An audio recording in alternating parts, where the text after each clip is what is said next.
Bona tarda a tothom. Alors intentaré fer una panoràmica très ràpida sobre l'escola andorrana i sistemàticament doncs, tot ce qui est el context del sistema escolar amb les llengües a Andorra. Alors l'escola andorrana, l'expérience de l'école publique. Alors très rapidement on va être entre ces trois axes, situation plurilingue de la société andorrane pour essayer de comprendre un petit peu comment ça se passe et le pourquoi du comment par rapport à l'école. On va voir très rapidement une panoramique du système éducatif et ensuite on va finir avec l'école andorrane. Alors, déjà, situé l'Andorre, bon, je pense que tous ici on sait où elle se trouve. C'est un petit état entre l'état espagnol et français, donc à 2h30 d'ici, de 2h30, 3h de Perpignan. Alors, cette situation géographique évidemment conditionne la société andorrane par rapport aux langues. Donc c'est une société plurilingue, c'est un des traits caractéristiques, et du coup cette diversité linguistique et capacité d'adaptation permet une facile intégration linguistique. Là je pense aux immigrants qui arrivent pour travailler, voilà. L'Andorre est capable de s'adapter et d'intégrer très facilement. Donc une mentalité multilingue, mais une langue officielle, en catalan, seule et unique langue officielle en Andorre, qui ne partage pas ni avec le français ni avec l'espagnol. C'est deux langues présentes évidemment, mais l'officialité n'est pas partagée. Donc systématiquement, on retrouve trois langues historiques de référence avec le catalan, le français et l'espagnol, et actuellement, du coup, 5 langues de référence, donc à ces trois premières langues que je viens de citer. Hop, se rajoute l'anglais et le portugais. Alors, si, un système éducatif pluriel. Alors, il y a une diversité très intéressante et très riche, succulente, je dirais, même en Andorre, par rapport au choix que peuvent faire les parents concernant la description de leurs enfants tel ou tel système. Alors, il y a un libre choix des parents pour inscrire leurs enfants à un de ces trois systèmes. Si on procède par bloc, tenim l'escola andorrana, le système éducatif andorran, tenim l'école française, le système éducatif français, et on a le système éducatif espagnol. Donc, il y a ces trois grands blocs. Il faut dire aussi qu'un des critères premiers des parents, c'est d'inscrire leurs enfants à une école. Enfin, un des critères, c'est la langue véhiculaire, la langue d'immersion. Puisqu'il s'agit d'une immersion. Tel ou tel système, le système éducatif andorran, c'est en catalan, français en français, espagnol en espagnol. Alors, l'escola pública andorrana, c'est le système éducatif qui compte le plus d'effectifs. On parle grosso modo de 5000 élèves qui représentent un 40%. Bon, c'est l'escola del país aussi, donc la langue véhiculaire c'est le catalan. L'école publique française, donc un 30%, c'est le système éducatif français qui petit à petit a pris du recul ou directement qui a perdu pas mal de prestige. Et donc ça représente un 30%, donc la langue d'immersion c'est le français. Et voilà, les écoles publiques confessionnelles, dans 3 établissements, un 20%. Donc on va dire que la maquette, le cursus que suivent les élèves qui sont inscrits dans les écoles confessionnelles, c'est une maquette du ministère de l'Éducation espagnol. Donc voilà, c'est un cursus espagnol, mais la langue véhiculaire, c'est le catalan. Et ensuite, on a l'école privée espagnole. Enfin, il faut rappeler que à la base, c'était une école publique jusqu'à presque il y a 2-3 ans. Le système éducatif espagnol, c'est un système éducatif public, mais dû au nombre très réduit d'effectifs, ça a basculé systématiquement au privé. Et donc nous avons 2 établissements, le Colegio Español María Moliner et Aura International, aussi connu comme le Collège del Pirineu. D'accord. Alors, ces écoles publiques confessionnelles, elles sont aussi connues comme les écoles d'Albisbe, les écoles de l'évêque, c'est-à-dire les écoles du coprince espagnol, coprince épiscopal. Donc, ce sont des écoles, comme je vous disais, qui suivent un parcours espagnol, mais en langue catalane. Donc, on en a 3. Al Collège Sant Mongol, Maria Janet, et Sagrada Familia. On peut dire que présent, le début, c'est 1880. La scola, oui, pardon. Et une nouveauté depuis la rentrée scolaire passée, en 2019-2020, the British College of Andorra. Donc, c'est une nouvelle, bien sûr. C'est pluriel et c'est vraiment très diversifié. La scola andorrana. Alors, la scola andorrana, elle est présente sur tout le territoire. Donc, on a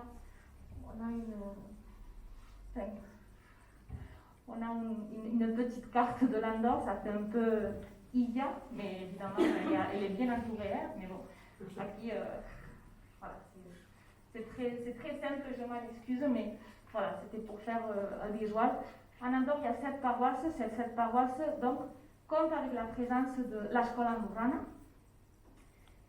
Donc, toutes les paroisses sont représentées avec le primaire, Canillo, Encamp, Andorra la Vella, Escaldes-Engordany, Ordino, La Massana, Sant Julià de Lòria, et aussi al Pas de la Casa. Al Pas de la Casa, je rappelle que ce n'est pas une paroisse, ça appartient à Encamp. Je sais que c'est un des points les plus connus de l'autre côté de la frontière, mais il y a aussi donc, une école primaire de la Scola Andorrana. Et le secondaire est représenté dans 3 paroisses, Encamp, Ordino et La Massana. Alors, juste vous dire que pour l'école française, le système éducatif français, c'est pareil. On a le primaire, pareil, Canillo, Encamp, au Pas de la Casa, et le secondaire, donc, il n'est représenté que dans une des paroisses, donc, Andorra la Vella, la capitale, avec, comme vous connaissez, le lycée Comte de Foix, le lycée français.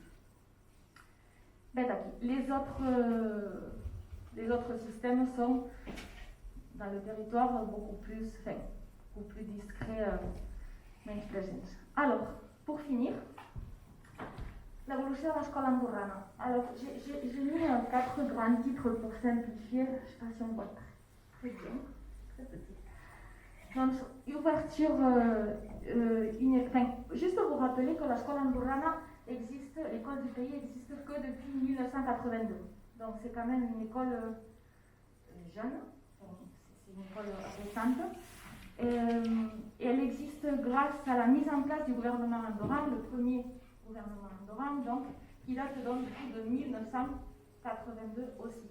Mais dans le passé, 10 ans avant, 1972, on met en place le plan d'andorranisation. Ça fait un peu nationaliste, c'était le besoin donc de mettre en place des cours de langue catalane et d'histoire et géographie, institutions d'Andorra, dans les 2 systèmes étrangers qui étaient présents en Andorre, c'est-à-dire le système éducatif français et le système éducatif espagnol. Donc cette volonté vraiment remonte aux années 70. Alors la mission du gouvernement andorran en 82, c'est de proposer une escola del país. Alors pourquoi ouverture universelle? Les textes nous disent, là je vous l'ai mis en catalan, assurer l'emploi de la langue catalane et promouvoir la connaissance, donc les textes de l'école andorrane, promouvoir la connaissance de différentes langues afin de favoriser l'ouverture de la culture universelle et la communication fluide avec les citoyens d'autres pays. Bon, donc cette sensibilité, elle est vraiment liée à cette réalité sociale et linguistique qui existe au pays. On essaye de ne pas passer à côté de ça, on essaye de le transmettre, de le proposer, de forger nos élèves, nos futurs citoyens en fonction de cette ouverture universelle.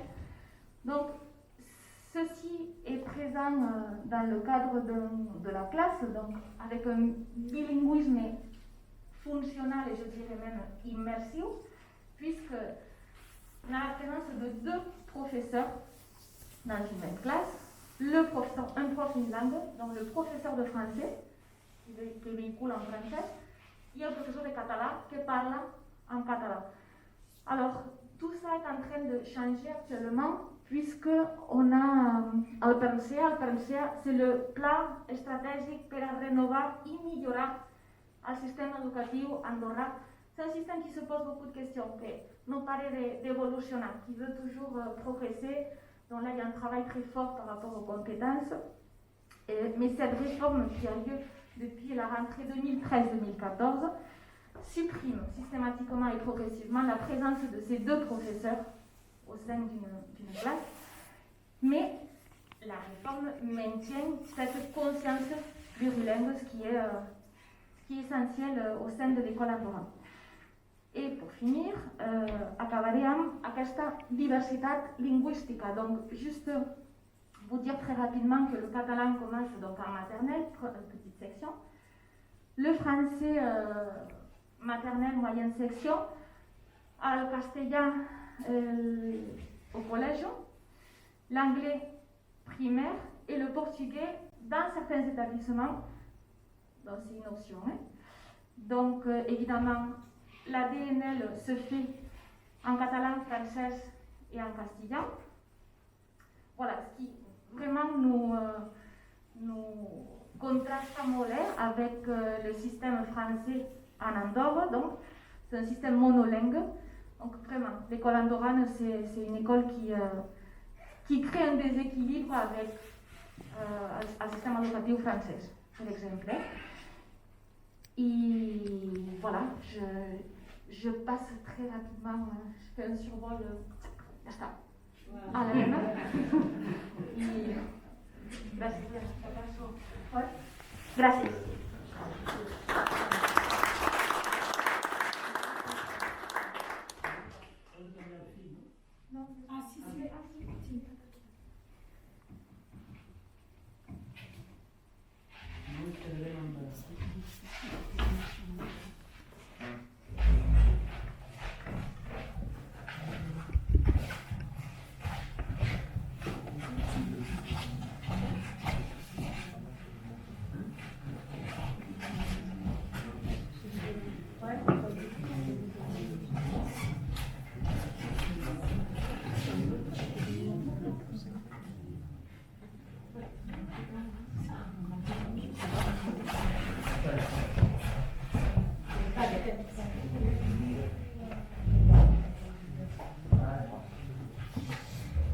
Bon alors, moi je vais vous présenter l'école ARELS, en fait les écoles ARELS.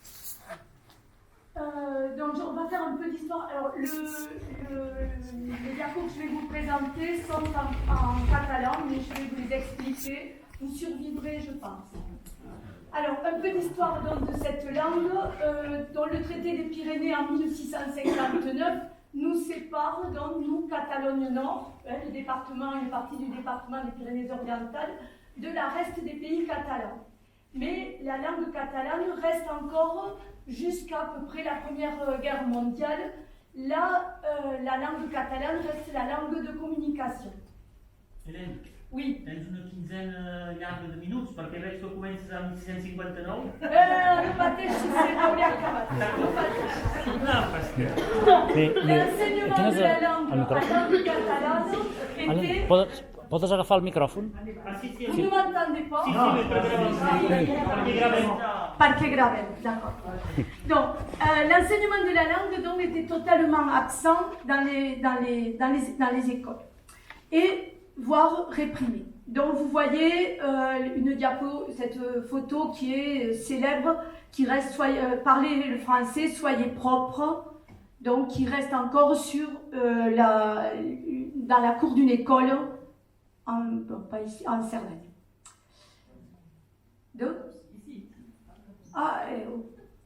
Sinon, fast.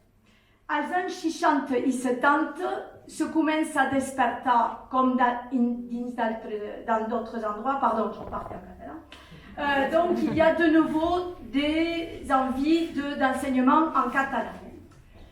Quelques enseignants essayent de produire du matériel, mais évidemment toujours pour quelques heures, quelques minutes de catalan dans les écoles. Et puis commence une expérience qui a été vécue dans d'autres endroits en France. Un groupe de militants, dont en 1976, crée une première école qui s'appelle La Bressole, et ceci en même temps que chez Aska au Diwan. Donc cette école était une école associative, et en 81, des divergences apparaissent et il est créé une nouvelle école, qui est une école associative en 81, qui est l'école Arels. En même temps, en 1981, il y a aussi, au travers de cette association, la création de Radio Arels, qui émet exclusivement en catalan. En septembre 81, on ouvre pour la première fois 2 classes, une en primaire et une en maternelle. Donc c'est la première fois que 2 enfants apprennent à lire et à écrire en catalan, en Catalogne Nord. À partir des années 90, il y a des négociations. Et toutes les, donc chez Aska, Diwan, Calandrette et Arels, La Bressole, on rentre en négociation avec le gouvernement français et tout le monde devient école privée. Et nous, jusqu'à maintenant, on n'avait pas tellement été dans la négociation puisqu'il fallait aller à Paris, et les dernières négociations se font au rectorat de Montpellier. Et à Montpellier, on voit tout d'un coup apparaître une petite fissure et on rentre à l'intérieur et on arrive à devenir et à signer un protocole d'accord et à devenir école publique.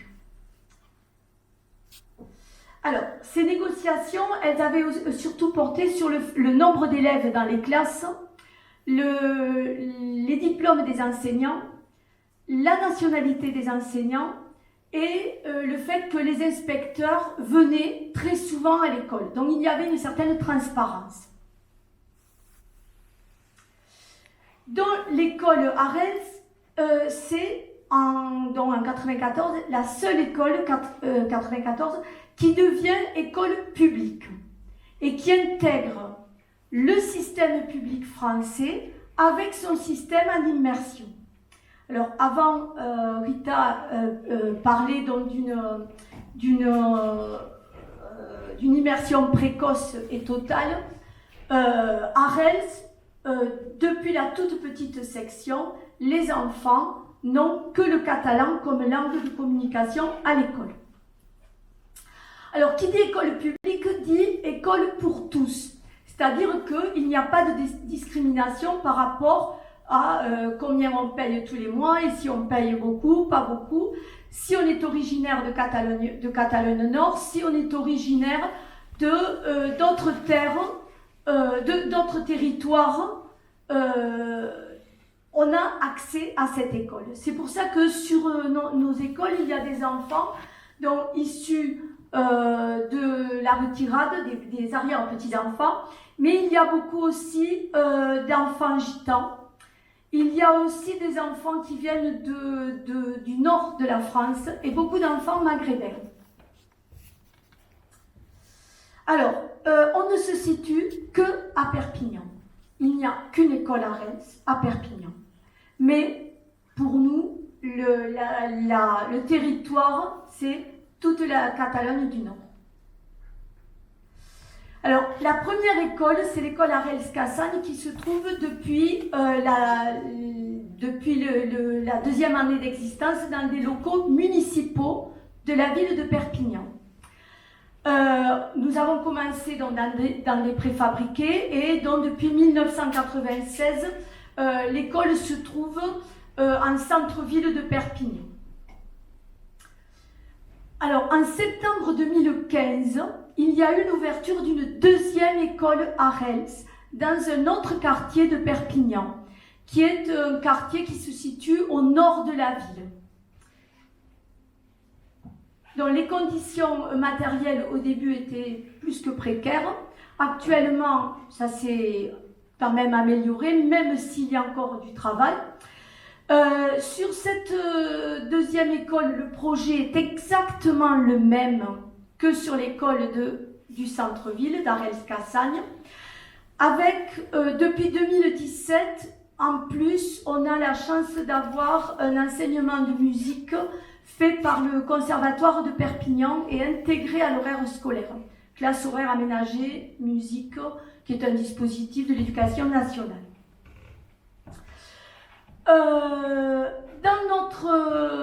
Dans notre travail de tous les jours, nous tenons compte de toute la réalité des pays catalans. C'est-à-dire, c'est quand même le fondement de tout notre travail. Dans nos écoles, donc là c'est un travail qu'on avait fait avec des musiciens de Catalogne Nord et de Catalogne Sud. Donc, l'association Arels. Donc, le rôle de l'association Arels, qui existe depuis le début et qui a mis en place l'école, est associé au conseil d'école, est associé à la gestion de l'école et consulté dans le cadre de l'enseignement du catalan. C'est-à-dire que l'association Arels peut être appelée auprès de l'inspection quand il y a un souci. L'association Arels nous aide aussi économiquement, forcément, quand on a, pour l'enseignement du catalan. Ça équivaut à une association de parents d'élèves. Je pense que aussi, elle a un rôle important quand nous sommes en conflit ou en petit conflit avec l'éducation nationale. Il est plus facile d'envoyer l'association négocier que d'envoyer un enseignant ou une directrice d'école. Alors on a eu par exemple cette année un souci, mais après j'en reparlerai comme un point important, le manque d'enseignants bilingues, donc un enseignant monolingue qui arrive sur notre école. Donc difficulté pour nous pour gérer l'école. Et c'est l'association donc qui parle avec l'inspection et nous avons ici présente l'inspectrice qui a trouvé une solution à notre problème. Voilà, et nous la remercions. Merci. Alors, le modèle d'immersion, le modèle pédagogique de langue dans notre école, c'est toute la maternelle, c'est-à-dire à partir de 2 ans et demi quand il rentre à l'école, jusqu'en CE1, tout l'enseignement se fait en catalan et en langue catalane. Tout. À partir du CE2, c'est-à-dire la 3e année du primaire, on est à 50%. 50% en catalan, 50% en français. Les enfants ne réapprennent pas à lire en français puisqu'ils lisent en français, puisqu'on lit dans toutes les langues que l'on parle. Donc, on a des enfants à l'école qui, du jour au lendemain, lisent en norvégien, en italien, en portugais, en espagnol. Je n'ai jamais fait d'enseignement dans ces langues-là. Et ensuite, les 2 dernières années, CM1, CM2, donc les enfants ont 1 heure à 1 heure et demie de catalan par jour, ce qui équivaut à peu près à 6 heures par semaine. C'est-à-dire que les heures de catalan diminuent et les heures de français augmentent. Les enfants qui viennent chez nous, ensuite, vont intégrer un collège où il y aura, dans le meilleur des cas, un enseignement, une section bilingue où il y aura la langue catalane et une matière en catalan. Voilà, ça c'est dans le meilleur des cas. Je vais vite. Bon, le travail scolaire, là je vous ai montré des travaux différents d'enfants. On a cette année un gros projet robotique sur l'école, mais ce n'est pas que la robotique, même si on l'a fait en catalan.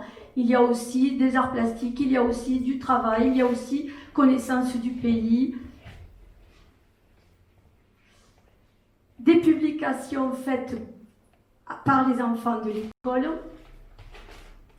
Un projet qui est un projet d'édition depuis 25 ans. Chaque année, l'école Arels, en partenariat avec 4 autres écoles des pays catalans, édite une nouvelle, un roman, une AUC, une BD et une petite histoire, un conte. Alors, une AUC, c'est une histoire en 24 petits dessins avec dessous des 4 vers.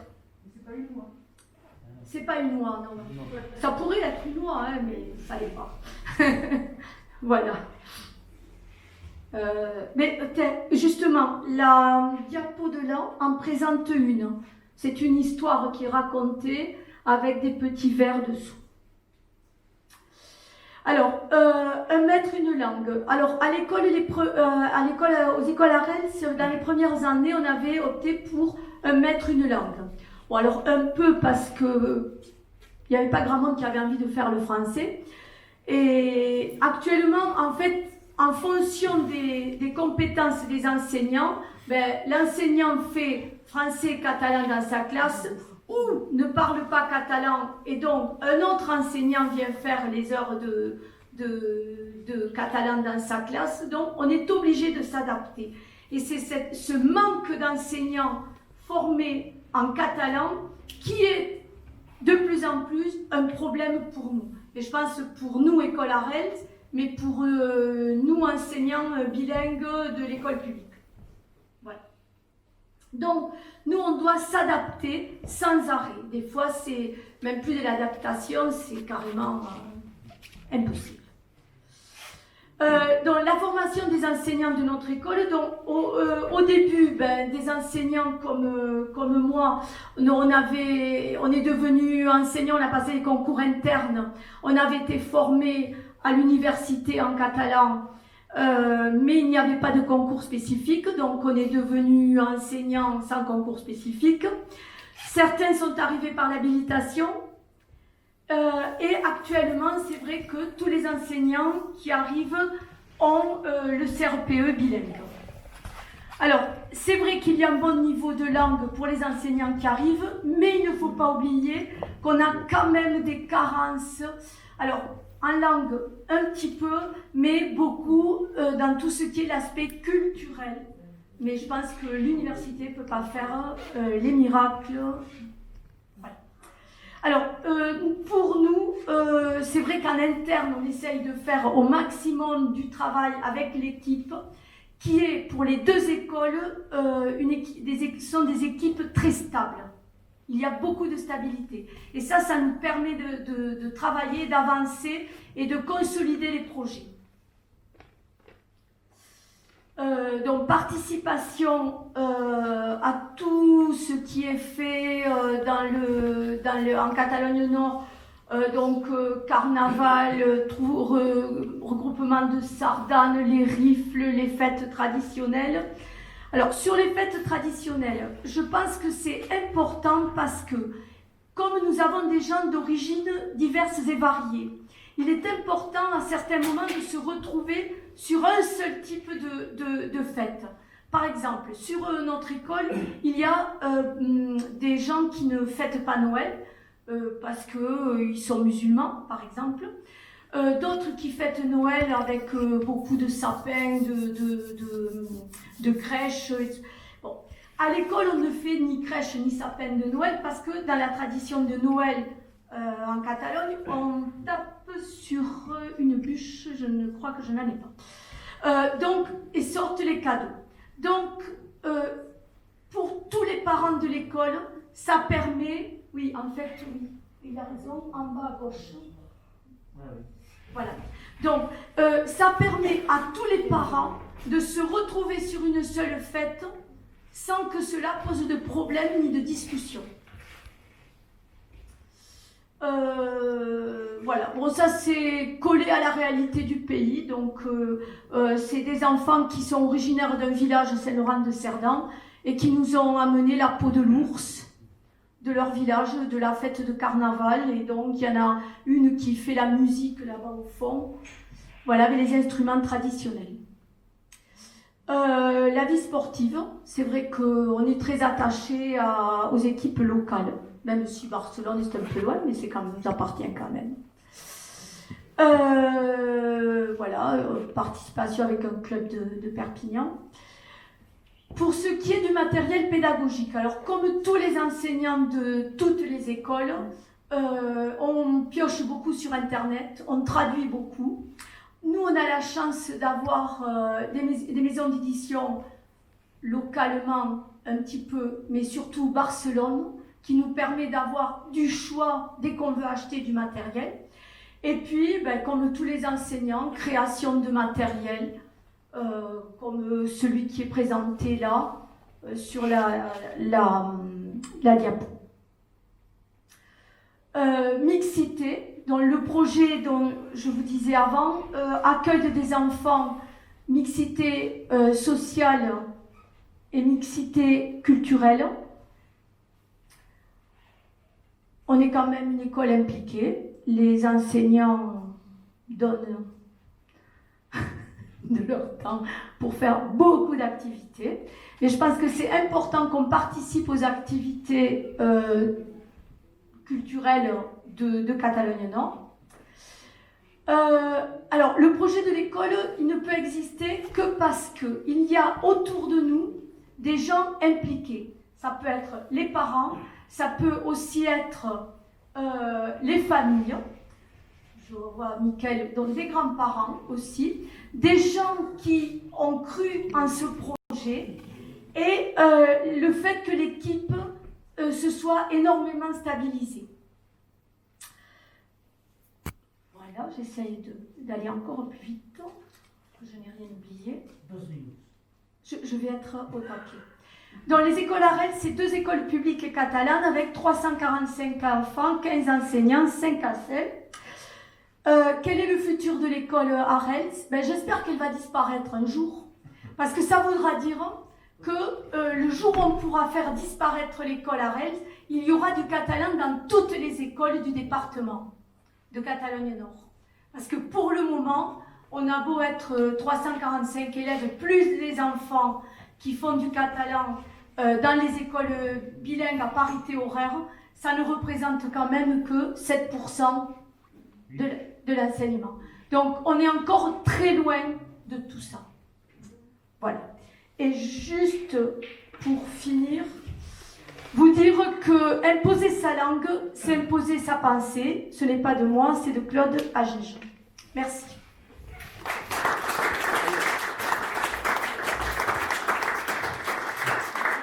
Grazie per la porte. Merci. Donc il nous reste une vingtaine de minutes avant de passer à la deuxième partie.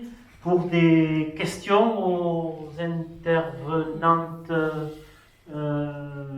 que ce soit sur le système de l'école andorrane ou le paysage éducatif des variés andorrans ou le projet Arels ici. Alors, Marie-Jeanne, Olivier.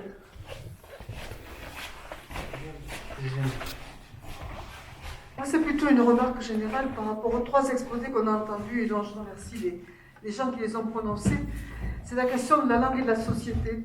Et je profite de ce qu'il y a les offices dans la salle, nos 4 offices des langues, pour dire que les remarques que fait Hélène sur la présence du catalan dans toutes les écoles, on peut le dire pour toutes nos langues, mais en même temps, si on ne travaille pas la place de la langue en société, on pourra faire tout ce qu'on veut dans les écoles, eh bien, on n'avancera pas. Tout à l'heure, un collègue faisait remarquer qu'à Perpignan, on voyait vachement la langue, et que ça expliquait aussi des considérations de Jean Petit puis d'Algalian par rapport au fait que si le bilinguisme français-langue régionale était plus efficace que le bilinguisme français-anglais, c'est parce qu'il s'appuyait sur un terreau culturel, sur un terrain culturel. Mais ce terrain culturel, malgré tout, il est minoritaire, il baisse. Et s'il n'y a pas, parallèlement à l'action scolaire, une action pour la place publique de nos langues, eh bien, tout ce que pourra faire l'innovation pédagogique, avec les principes très justes en termes philosophiques et pédagogiques qui ont été énoncés par les intervenants, tout ça, on sera dans une bulle sûrement heureuse, agréable, où on est sûr que nos gamins, bon, parce qu'on y croit et parce qu'on veut faire l'école autrement.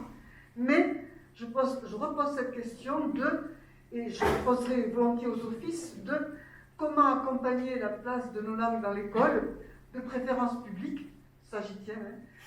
L'école publique, c'est la garantie que ce soit l'école de tous. Ça n'empêche pas les initiatives associatives à côté, mais les gamins, ils sont à l'école publique majoritairement. Donc comment faire pour accompagner ça par une présence sociale qui justifiera la différence entre l'anglais dans le bilinguisme et les langues régionales dans le bilinguisme. Sinon, dans quelques temps, on sera aussi bizarre que le bilinguisme français-anglais. D'accord. Si même quelqu'un en bas, voilà. Là, on réfléchit encore, là. Donc Olivier, je garde le micro. Tu parles derrière ton masque. Oui, bonjour Olivier, donc de l'Office public de langue basque. Vous avez dit que vous aviez 345 élèves aujourd'hui. Vous avez ouvert une deuxième école en 2015, si je ne me trompe pas. Quelle est la demande sociale pour ce type d'enseignement? Est-ce que vous limitez les places? Comment est-ce que vous choisissez les élèves?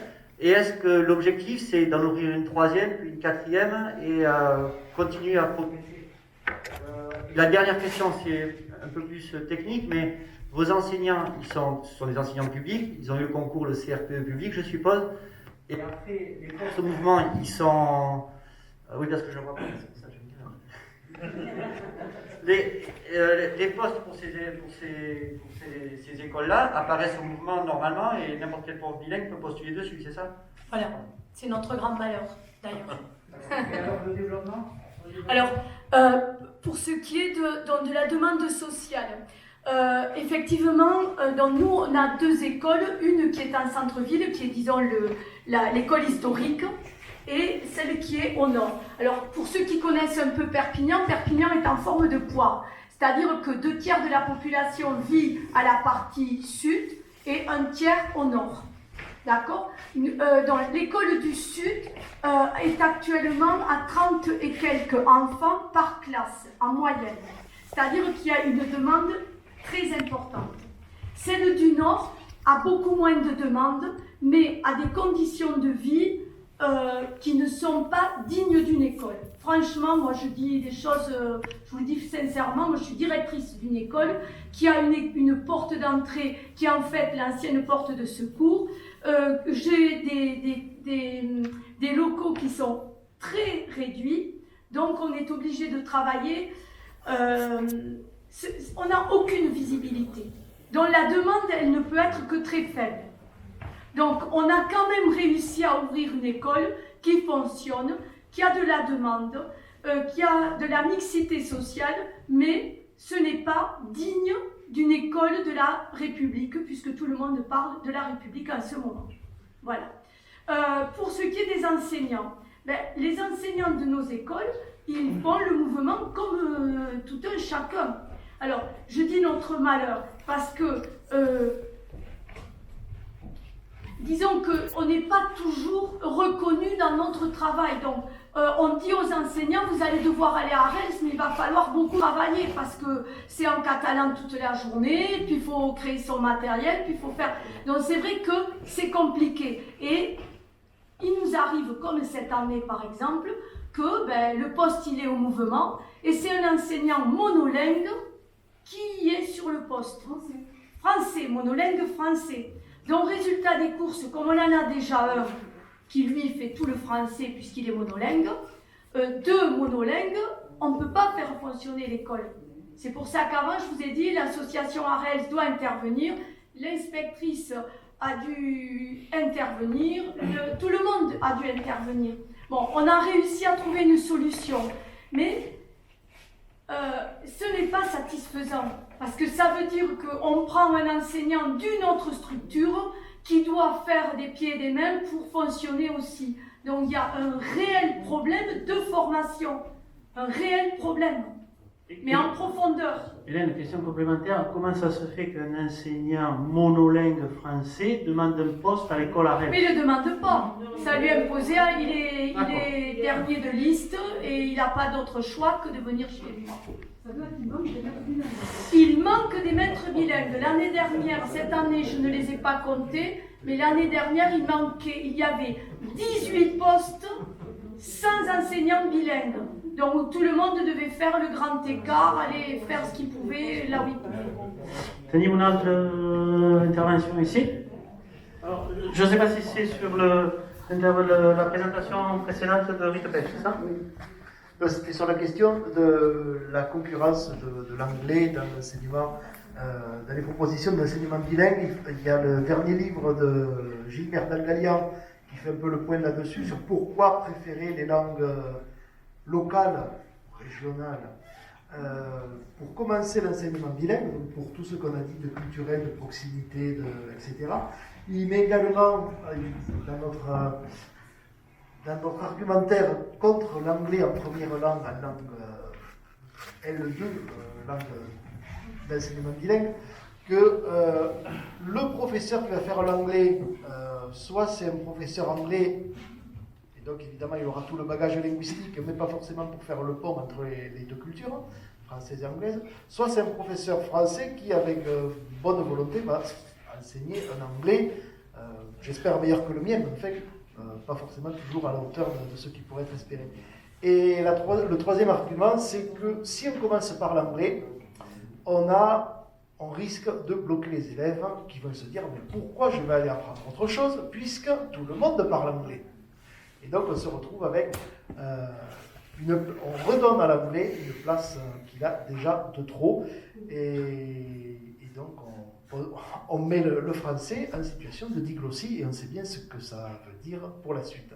Donc, dernière chose, oui, je vais me perdre les oies ici.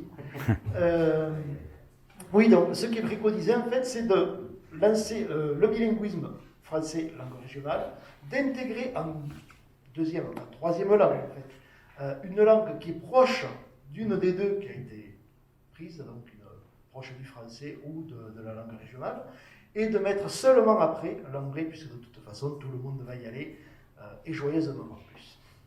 Muchas gracias. Un comentario, así un complemento. Guardi el micro a la main. Qu'est-ce de parler? Plusieurs choses par rapport à ce que vous avez dit. Je ne pense pas qu'on doive dire contre l'anglais. Parce que là, on ne tiendra pas. Je crois qu'en effet, la meilleure des solutions, c'est reprendre finalement ce que disait Jacques Lang, lorsqu'il était ministre de l'Éducation, et d'intégrer dans nos classes bilingues une troisième langue qui pourrait être petit à petit devenir elle aussi une langue d'enseignement. Alors chez nous, on pense à l'espagnol. Pourquoi? Parce que ça a plus de sens. Mais aussi, à partir du moment qu'il s'agit là d'une langue de la même famille, les enfants vont très vite, on le voit chez les enseignants bilingues qui mettent en place un enseignement de l'espagnol, très vite, ils produisent en espagnol et un excellent niveau. Il me semble qu'en effet, la meilleure des solutions, ça serait, une fois pour toutes, de dire à l'école primaire, comme disait Jacques Lang, il faut enseigner une langue, la langue du voisin, la langue territoriale, et réserver le collège à l'enseignement de l'anglais. D'autre part, j'ai terminé ma prestation tout à l'heure avec une citation de Malouf. Il a écrit un article très intéressant comme expert du Conseil de l'Europe, dans lequel il dit que l'avenir des langues passe par une langue adoptive. Parce que sinon, nous allons nous appauvrir au niveau de... Nous perdons chaque jour des langues, qu'il faut à tout prix que qu'au niveau de l'enseignement à l'école primaire, on enseigne en plus de la langue 1 majoritaire de scolarisation, dans notre cas le français, 2 autres langues. Et une langue à caractère international, mais surtout une langue dite régionale. Moi j'ai toujours du mal avec le régional, mais on va employer la terminologie de l'éducation nationale. Il me semble qu'il y a de la place pour tout le monde, et nous le voyons déjà. Hein. C'est dommage qu'il n'y ait pas plus d'enseignants bilingues aujourd'hui ici, qui mettent en place cet enseignement de la langue 3 et qui atteignent des objectifs forts, intéressants, et laissons l'anglais au collège. Merci. Je me dirige vers Martine Ralu qui a demandé la parole, et après j'en vois une devant. Et j'en profite pour me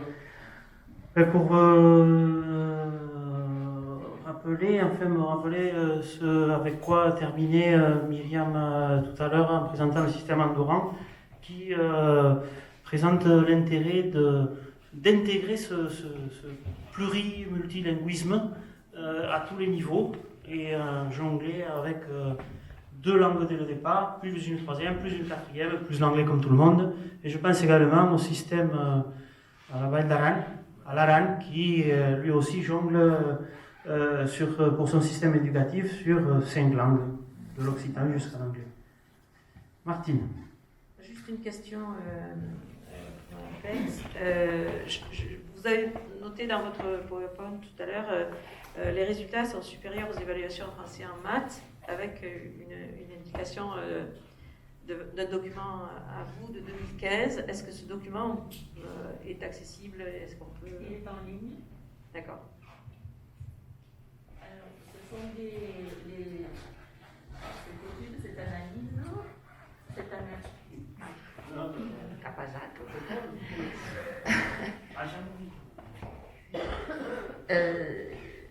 cette analyse, je l'ai faite à partir des résultats des évaluations de 2010, les évaluations nationales au niveau CM2 à partir d'un échantillon de 444 élèves qui m'a permis de comparer les résultats des élèves des classes des sections générales avec ceux des classes des écoles catalanes immersives et des classes bilingues à parité horaire.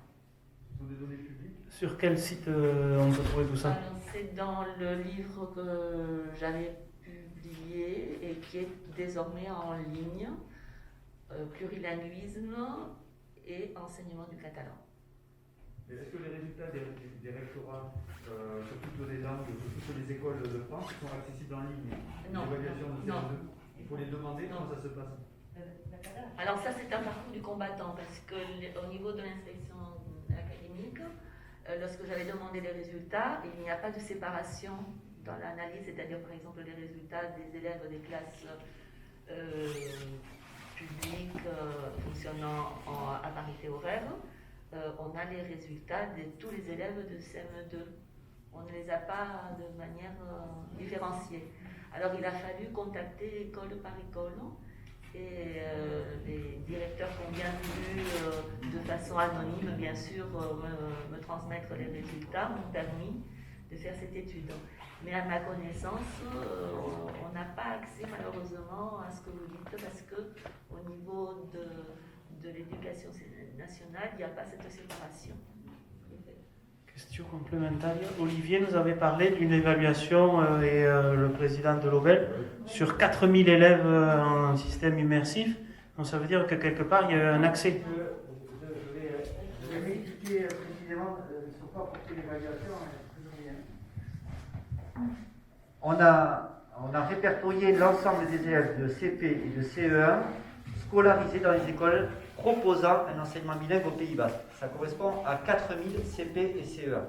Parmi ces 4000 CP et CE1, certains ont suivi un enseignement entièrement bilingue en français, d'autres un enseignement entièrement bilingue à parité horaire, et d'autres un enseignement mixte avec de l'immersion en maternelle et de la parité horaire à partir du CP. À partir de là, on a retracé. Donc, les services de l'OPLB sont allés dans chaque école avec la liste nominative de tous les enfants, 4036 enfants exactement. On a retracé pour les 4036 enfants le parcours depuis la maternelle pour faire les 3 groupes. Parité horaire, unilingue français et immersion en maternelle et parité horaire après en CP-CE1.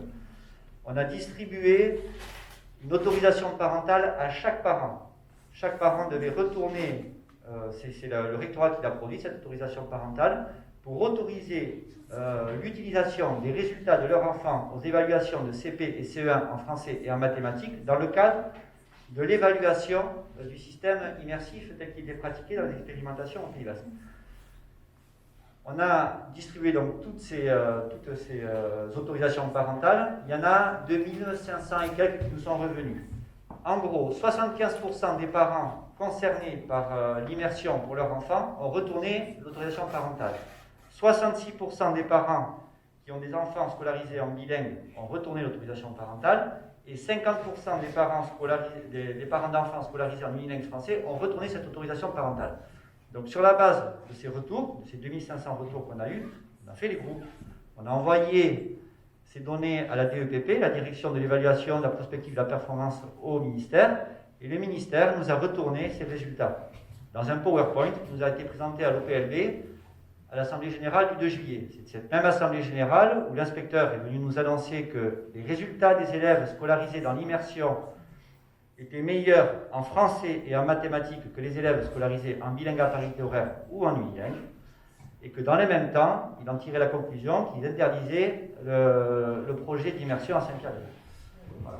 Muchas gracias. Aquí, Animodé. Vous avez employé le terme d'habilitation. Je pense qu'il s'agit d'enseignants qui n'ont pas été reçus au CAPES de catalan. Non. Alors, habilitation. Nous avons des gens qui habilitent. Micro.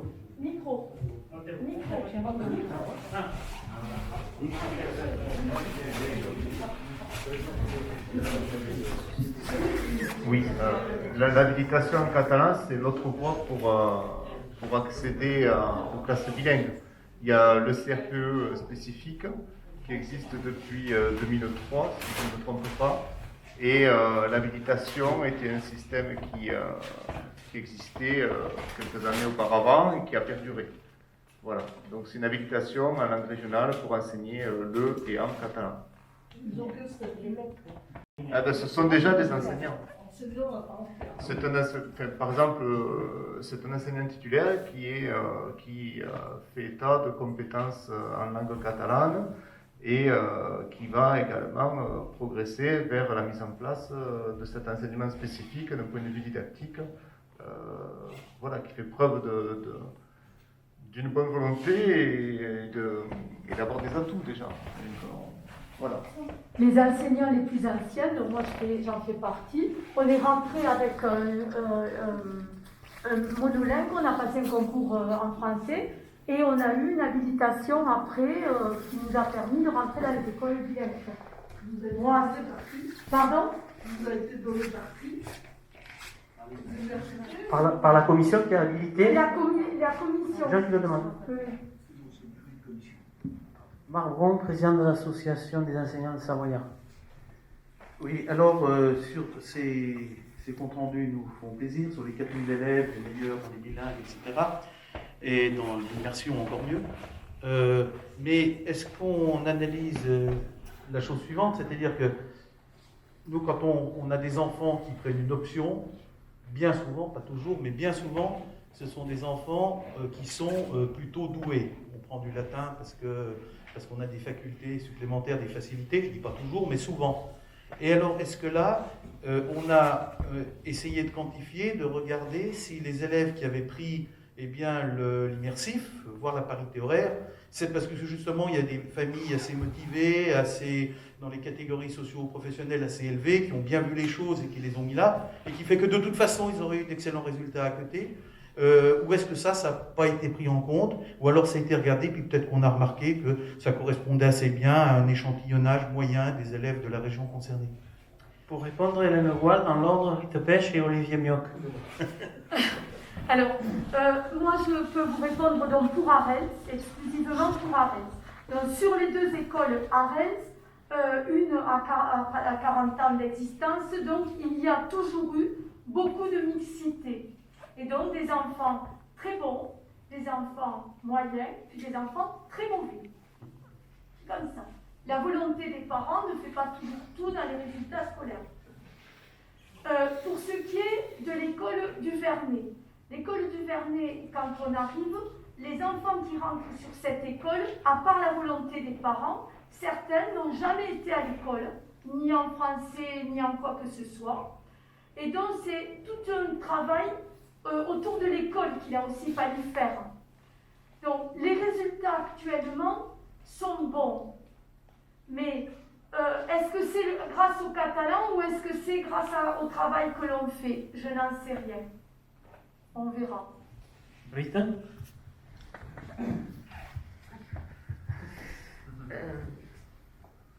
Alors, dans la publication dont je vous ai parlé tout à l'heure, j'ai bien évidemment tenu compte de ce facteur-là.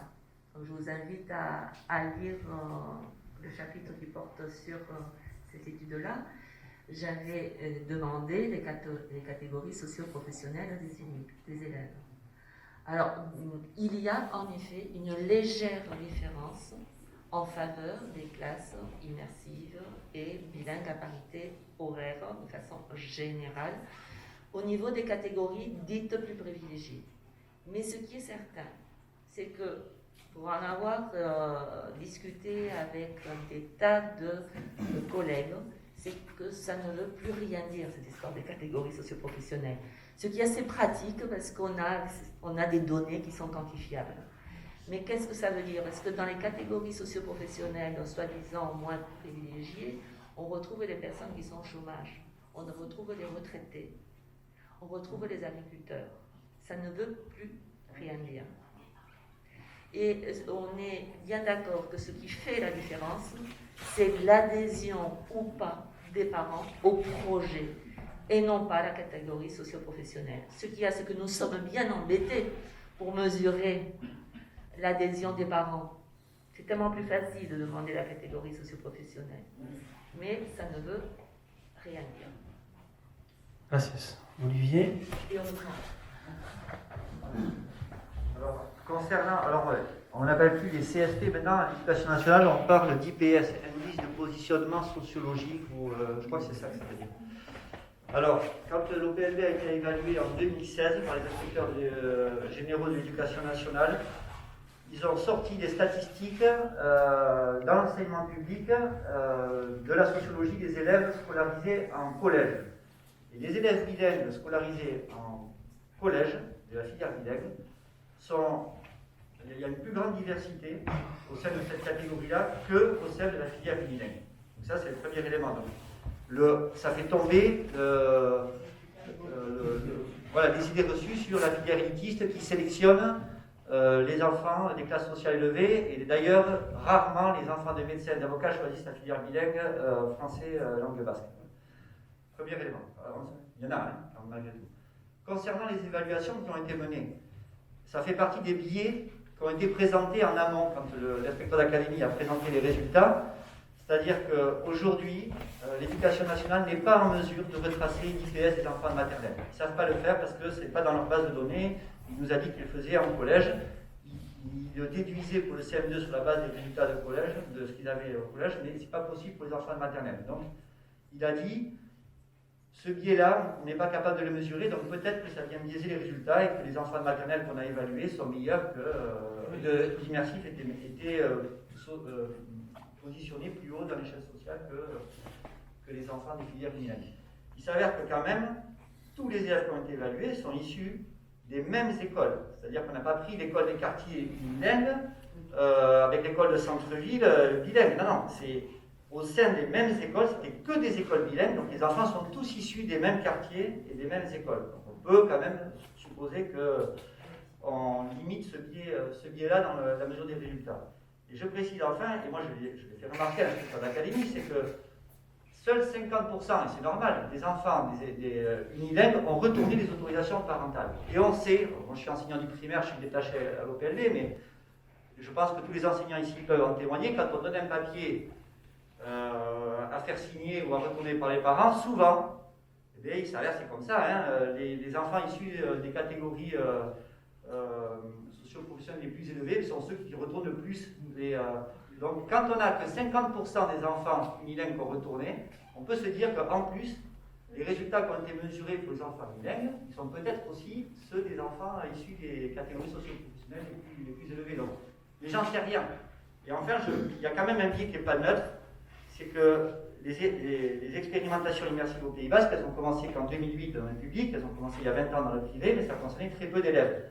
Ça monte en charge depuis 2014, et on est passé en 2012 de une école dans le public à 20 écoles à cette rentrée. Donc il y a eu une forte progression ces dernières années. Mais il n'empêche que le nombre d'élèves concernés reste assez restreint. Et sur les 4000 élèves qui ont été évalués, qu'on a repérés, il n'y en avait que, il n'y a même pas 400 dans chacun des niveaux qui correspondaient à des élèves issus de l'immersion. Donc les échantillons restent malgré tout encore un peu faibles. Mais on a malgré tout évalué tout le monde. Voilà. On ne peut pas faire mieux parce qu'il y en a plus. Non, c'est juste pour ça. J'ai parlé des CSP, mais je peux parler aussi, mais je ne vois pas comment on les devrait. Savoir si tel élève, s'il avait pris ça ou ça, est-ce qu'on peut lui donner. Merci. Et une dernière intervention pour cette première partie. Ensuite, on fera un break avant de passer à la deuxième. Pierre Lissot, directeur de l'OPLC. Alors, non, parent d'Arels. Là, je vais prendre une autre casquette. Ça fait donc moi, ça fait 8 ans que j'ai mes enfants à l'école à Arels, donc sur le sud de Perpignan. Et toujours, je veux casser cette image de dire Perpignan, c'est une ville du sud, c'est une ville pauvre, et ça fait des années qu'on traîne cette image d'école à bobo, d'école à riche. Voilà, moi j'ai mon gamin aujourd'hui il est en CP, ma fille est rentrée en filière bilingue au collège de Champmoulin suite à Arels. C'est une école pour moi où il y a une réelle mixité sociale, dans le sens où dans les autres écoles publiques de Perpignan, je suis désolé, il n'y a plus de mixité sociale. Il n'y a que les CSP privilégiés par le privé. Privé confessionnel, privé linguistique, ce que vous voulez, mais déserte l'école publique. J'en suis vraiment désolé, hein, mais l'école Arels, avec son projet, qui soit linguistique, qui soit sur une approche pédagogique, qui soit là où elle est placée physiquement dans la ville de Perpignan, qu'elle soit hors carte scolaire pour un recrutement à un moment donné départemental, je crois que c'est moins le cas. Le fait est qu'aujourd'hui, mon gamin il joue avec Kenji dans la classe qui est issu du quartier à 200 mètres. Voilà, point. Merci. Merci pour cette première partie. Je pense qu'on peut faire un break de 5 minutes. Si vous devez descendre prendre l'air, c'est toujours par l'escalier du pont. Et on reprend dans 6 minutes et demie avec la deuxième table d'échange.